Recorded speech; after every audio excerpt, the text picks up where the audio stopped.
Louvado seja o nome do Senhor Jesus. Deus está aqui, amados.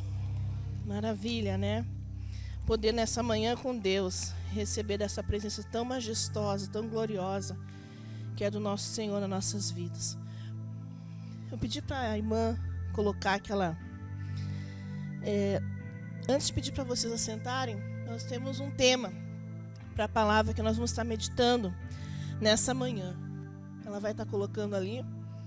Eu quero que você leia e repita junto comigo, dizendo assim: pare, olhe e siga a Jesus. Olha para o seu irmão e fale isso: pare, olhe e siga a Jesus. Amém? Pegue a sua Bíblia e abra no livro de Lucas, no capítulo de número 9. Pode deixar daí, tá? Versículo de número 23.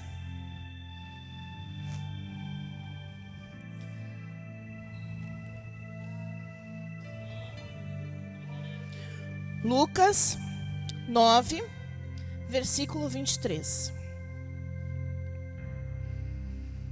Amém? Na versão da minha Bíblia diz assim: e dizia a todos: se alguém vir após mim, negue-se a si mesmo, tome cada dia a sua cruz e siga-me. Amém? Podemos assentar em nome de Jesus. Como vocês estão vendo ali, nós temos um semáforo, uma sinaleira, enfim, cada lugar tem um nome diferente. E tem ali 3 cores: vermelho, amarelo e verde.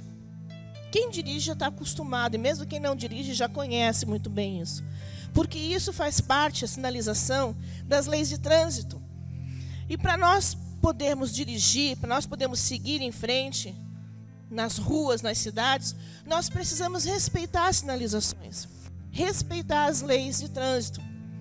Quando você vê um objeto como esse, com a luzinha vermelha, você está dirigindo o carro, o que você costuma fazer? O que você faz? Você para. Agora, se você resolver furar o sinal, você pode, se você quiser furar. Mas é errado e não deve. Você, além de poder receber uma multa na sua CNH, Carteira Nacional de Habilitação, de 7 pontos, se for pego, paga R$191. Você sabia disso, irmãos? Com 20 pontos, você pode ficar até 1 ano sem usar sua carteira. E quem já tirou a carteira de habilitação sabe como é complicado, como é difícil. Além do custo, você paga, você faz o exame médico, você faz psicotécnico, você tem as aulas teóricas, onde você aprende sobre as leis, sobre as placas, sinalizações, né? Aí você faz aquela prova, às vezes bem complicada, bem difícil. Você faz, tem que passar na prova, para aí depois sair uma autorização.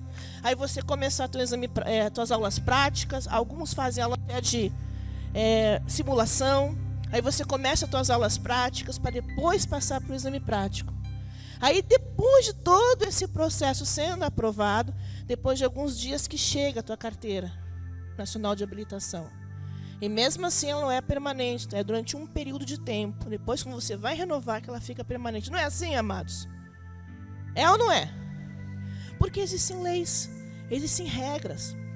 Se nós fôssemos sair daqui, uma alta velocidade nessa rua, Flores da Cunha, e querer atravessar a Moreira César sem respeitar aquele sinal vermelho que ali está, e atravessar assim, reto, direto, isso pode ocasionar algo terrível, um acidente.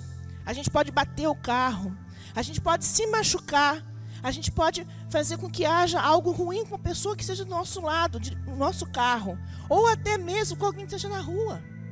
Até pode dar morte. Para isso existem as leis, para isso existem as regras. Mas, amados, quando a gente para pensar sobre isso, na nossa vida cristã, a gente pode fazer uma correlação, um parâmetro, um pensamento, e entender isso de uma outra ótica. Não de uma ótica de leis, não de uma ótica de trânsito, mas de uma ótica espiritual. Quando a gente vê aquele pare em vermelho no semáforo, significa parar. Mas se a gente for fazer uma correlação, uma visão espiritual, simbolizaria o pare de pecar. Para uma vida cristã, a gente ter uma vida cristã abençoada, uma vida cristã com dignidade, uma vida cristã realmente seguidor de Cristo, a gente tem que ter essa clareza, amados, de não praticar o pecado nas nossas vidas. E não sou só eu que falo isso. Não. Às vezes a gente pensa, mas o que é o pecado? O pecado é tudo aquilo que eu e você fazemos, porque diz a Bíblia, todos pecaram e carecem da glória de Deus. E eu não posso dizer que eu não sou pecadora. Nós somos. E muitas vezes nós erramos. E nos afastamos de Deus. Mas nós precisamos parar com essa prática. Parar com isso. Às vezes você pode pensar, pecados que todo mundo comenta nas mensagens, nas palavras, mentira, adultério, fornicação, vícios, roubo, sexualidade pervertida e etc. Você pode pensar, eu vou parar com isso. Isso não faz parte da minha vida. Mas nós vimos na palavra de Deus, se alguém vir após mim, negue-se a si mesmo. Por que a Bíblia teria dito algo para você negar-se a si mesmo? Porque muitas vezes nós nos deixamos dominar pelo pecado, amados. A Bíblia fala isso, não sou eu. A palavra de Deus, no livro de Romanos 6,14, diz assim: o pecado não terá domínio sobre vós, porque ele pode vir nos dominar, se a gente permitir, se a gente não parar. É algo que a gente tem que estar alerta, tem que estar com os nossos olhos abertos. Mas você pode pensar, esses pecados não fazem parte do meu roteiro, não fazem parte da minha vida. Mas existem certas atitudes que nós fazemos que são prejudiciais, amados. Como, por exemplo, o ódio, a ira, a raiva. Quantas pessoas têm muita ira e têm muita dificuldade de lidar com a ira? Ou uma ira que explode e bota para fora, ou uma ira interna que se prejudica a si próprio. É ira. É pecado. Quantas pessoas muitas vezes vivem com frustrações, nada está bom, nada satisfaz, nada é prazeroso na vida porque é frustrado. Quantas pessoas com espírito crítico, tudo critica, principalmente no corpo de Cristo, na casa de Deus. Critica por isso, critica por aquilo outro, nada está bom. Isso é um pecado. E muitas vezes nós fazemos. Quantas pessoas vivem com medo, com insegurança? Quantas pessoas têm medo de abandono, medo de falar, medo de conversar, medo de evangelizar, medos e medos que acabam se afastando do Senhor por tua posição? Quantas pessoas vivem amargurados no seu coração, com ressentimentos profundos, com rancor reprimido? Irmãos, isso é muito sério. Muitas pessoas estão feridas, muitas pessoas estão assim. A igreja está muitas vezes doente por pessoas rancorosas, por pessoas que estão vivendo uma vida de frustrações, por pessoas que estão vivendo uma vida de rejeição, de isolamento, de solidão, mas estão no meio do povo de Deus, estão no meio da igreja, mas estão sozinhos, não se relacionam, não convivem, não têm comunhão. São atitudes que nós fazemos que nos afastam, nos deixam distante. Quantas pessoas com controle, com domínio, eu só servo conforme o meu controle, conforme a minha vontade, tem que ser conforme as minhas regras, conforme o meu domínio. E você faz com tudo e com todos, não respeitando o outro muitas vezes. São atitudes que a gente tem que parar para pensar. Parar, amados, parar. Carências. Quantas pessoas por carências acabam fazendo coisas absurdas? Por movimentos de carências no seu coração, de uma ausência no seu coração, porque está deixando o pecado ter domínio. E acaba agindo, acaba ferindo, acaba magoando, acaba machucando, acaba rejeitando, acaba agredindo por carências. Amados, quantas pessoas que têm um olhar altivo, aquele olhar assim, por cima, soberbo, arrogante, trata todo mundo e a todos com essa atitude. É parar. Nós temos que parar.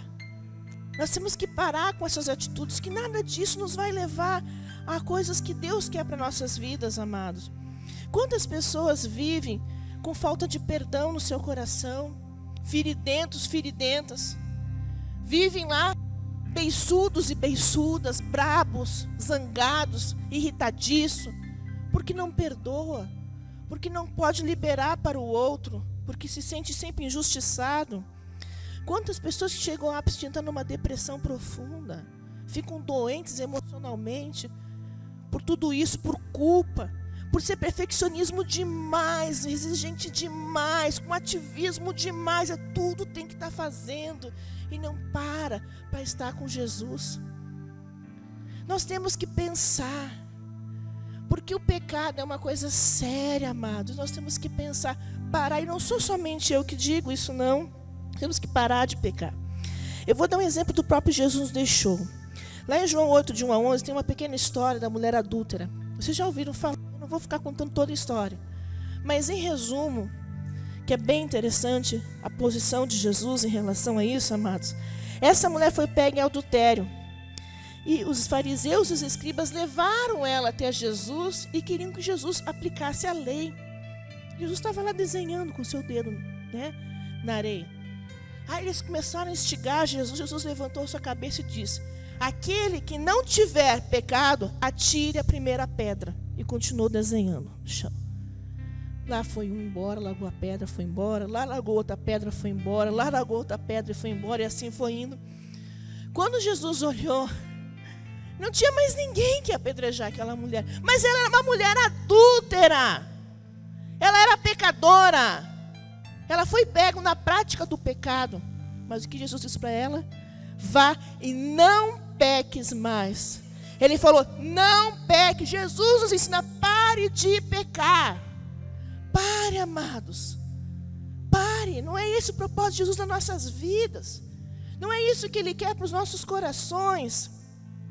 Ele quer que você tenha uma vida com Ele, para Ele. É isso que Jesus quer de cada um de nós. Mas muitas vezes, sabe o que acontece? Nós não conseguimos olhar para Jesus. Olhar no nosso semáforo que ali está. Às vezes tem gente que tem um simbolismo. Quando vê um amarelinho, aperta no acelerador. Que agora vai. Tá chegando, aperta, né? Tem gente que faz isso. Mas o amarelo, ele simboliza, olhe, preste atenção que vai mudar o sinal. Vai mudar. Fique atento. Quantos de nós não conseguimos olhar para Jesus?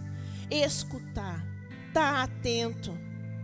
Ele deixou o Consolador, o Espírito Santo de Deus, que está aqui no nosso meio. E o seu Espírito lhe fala ao meu coração e ao teu coração. E eu te pergunto, você escuta, amados? Você dá ouvidos ao que o Senhor fala ao teu coração? Você tem olhado para Jesus? É algo que nós temos que pensar. Às vezes nós olhamos as circunstâncias, os problemas, as lutas, as dificuldades. Nós olhamos muitas vezes a nossa dor, o nosso sofrimento, aquilo que nos faz ficar com cabeça baixa e prostrados, e não olhamos para Jesus. Mas, amados, não devemos agir assim. Você deve olhar para Jesus, ouvir o seu Espírito Santo falando ao seu coração. Reconhecer a sua voz tem um sentido de comunhão, de relacionamento com Deus. Vamos ver o que Jesus nos traz de exemplo para isso. Olha que interessante, amados. Olha que interessante. Livro de Hebreus 12:2 diz assim: olhando para Jesus, o autor e consumador da fé, o qual pelo gozo que lhe está proposto, suportou a cruz, desprezando a afronta, e assentou-se à destra do trono de Deus. Jesus suportou a cruz. Nós lemos em Lucas, pegue a tua cruz. Ele sabe o que é carregar a cruz, amado. Ele sabe o significado do que você passa. Ele não está longe e nem distante que não esteja olhando para você.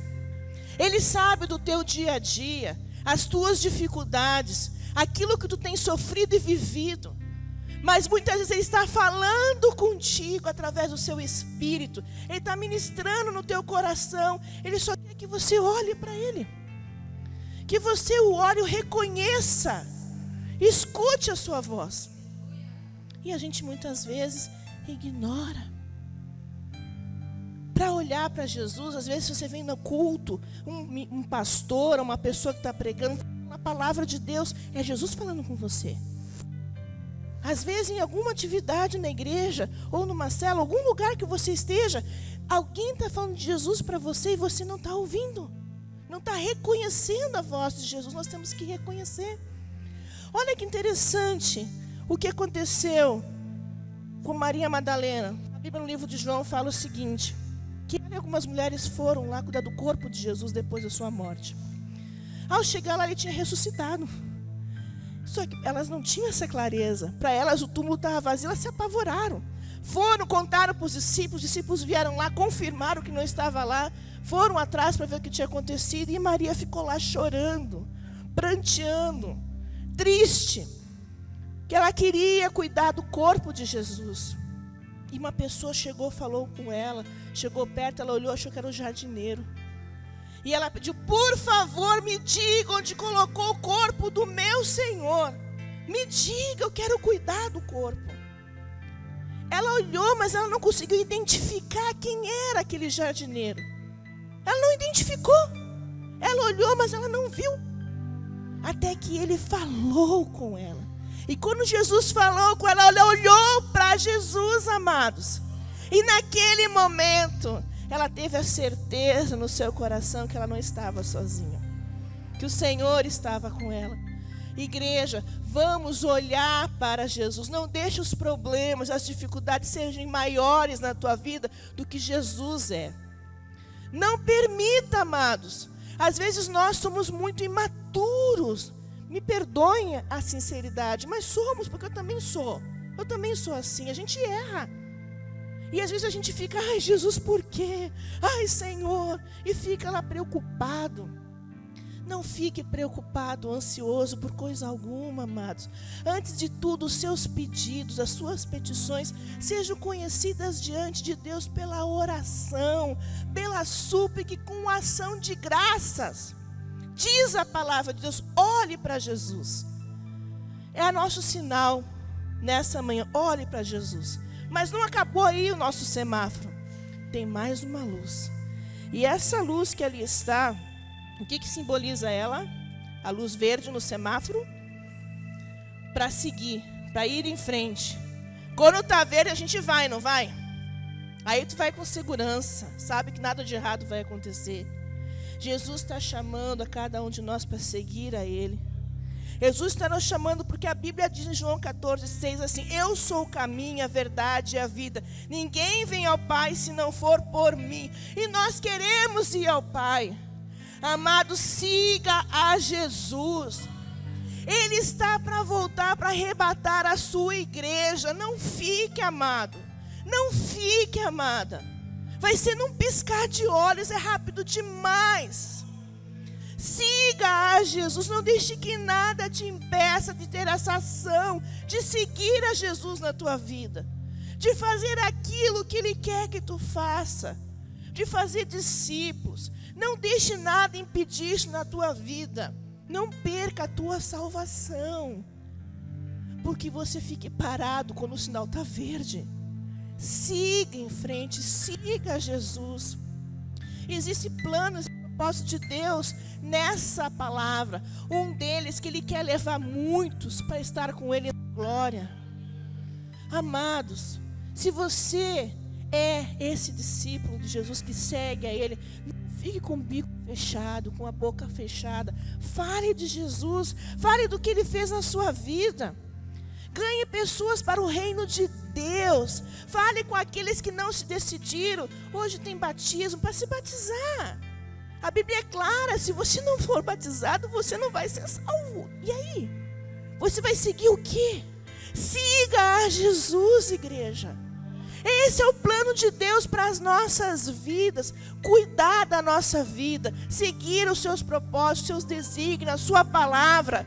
Seguir os seus passos. Ele deixou o seu Espírito para nos consolar, para nos guiar, para nos mostrar. Ele deixou a sua palavra para nós seguirmos. Ele nos ensina coisas preciosas. Quando Ele escolheu os 12 discípulos, Ele fez coisas maravilhosas. Ele mandou jogar a rede ao mar e veio cheia de peixe, onde não tinha tido uma pescaria uma noite inteira e não tinha sido pescado nenhum peixinho. Ele falou assim, vinde e vos farei, me siga, pescadores de homens, venha comigo. E eles largaram tudo à sua volta para poder seguir a Jesus. Jesus passou uma noite inteira orando. ele nos ensinava o poder da oração. Depois que ele orou, porque onde ele andava, muitas pessoas andavam junto com Jesus, atrás de Jesus, porque ele chamava a atenção. As pessoas queriam estar com Jesus. Mas ele orou e Deus mostrou para ele, ele escolheu 12. Ele disse: siga-me. Quem sabe nessa manhã, Deus está dizendo para você: me segue, me siga. É tão bom, amados, estar com Jesus. É tão bom seguir a Cristo, permanecer nesse alvo. O nosso alvo é Jesus. Não deixe nada tirar isso do teu coração, porque Ele é o caminho. Você quer ir morar no céu, você quer estar lá. Ele está voltando. Ele está voltando. E nós vamos nos encontrar com eles, porque nós estamos seguindo a Jesus. Amados, pense no teu coração. Pare de pecar. Pare, amados. Olhe para Jesus, não olhe os problemas, lutas, dificuldades. E siga ao Senhor Jesus na tua vida, porque Ele é poderoso para te abençoar.